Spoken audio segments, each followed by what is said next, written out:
দেশে চলছে অনির্দিষ্টকালের কারফিউ। বিশৃঙ্খলা প্রতিরোধে কাজ করছে সেনাবাহিনী।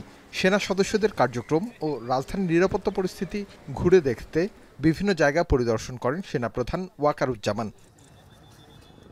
সোমবার সকালে হেলিকপ্টারে রেড জোন এলাকাগুলো পরিদর্শন করেন তিনি। হেলিকপ্টারে পরিদর্শন শেষে মাঠ পর্যায়ে নিরাপত্তা পরিস্থিতি পরিদর্শনে যান।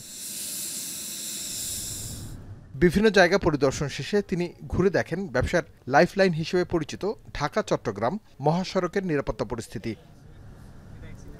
পরে সংবাদ সম্মেলনে সেনাপ্রধান বলেন, জনগণের সম্পত্তির যে ক্ষতি হয়েছে তা অবর্ণনীয়। গত 2 দিন দেশে বিভিন্ন অরাজক পরিস্থিতির সৃষ্টি হয়েছিল, জানমালের ক্ষয়ক্ষতি হয়েছে, দেশের জনগণের অনেক সম্পত্তি ধ্বংস হয়েছে। তো সেগুলোকে রক্ষা করার জন্য মূলত এবং জনগণের নিরাপত্তা দেওয়ার জন্য আমাদেরকে সেনাবাহিনীকে নিয়োগ দেওয়া হয়েছে। তো আমরা নিয়োগপ্রাপ্ত হয়ে আমরা ডিপ্লয় করেছি।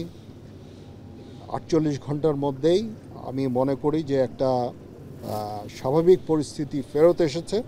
এ সময় তিনি জনগণকে আশ্বস্ত করে বলেন, স্বাভাবিক হতে শুরু করেছে দেশের পরিস্থিতি। দেশের পণ্য পরিবহন ব্যবস্থা আস্তে আস্তে স্বাভাবিক হচ্ছে। সাপ্লাই শুরু হয়ে গেছে, এখন এটাকে স্বাভাবিক হতে আমার ধারণা আর কিছু সময় হয়তো আপনাদের দিতে হবে। আপনারা জানেন যে পরিমাণ ধ্বংসযজ্ঞ চলেছে রাস্তায়, এখনও আমি দেখলাম বেশ কিছু গাড়ি পোড়া অবস্থায় আছে, ধ্বংসপ্রাপ্ত হয়ে। ওগুলোকে পরিষ্কার করতে হবে।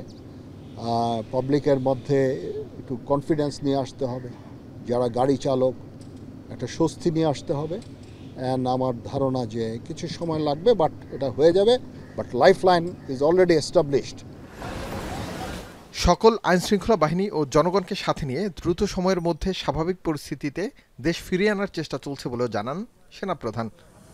আরিফ হোসেন, এখন, ঢাকা।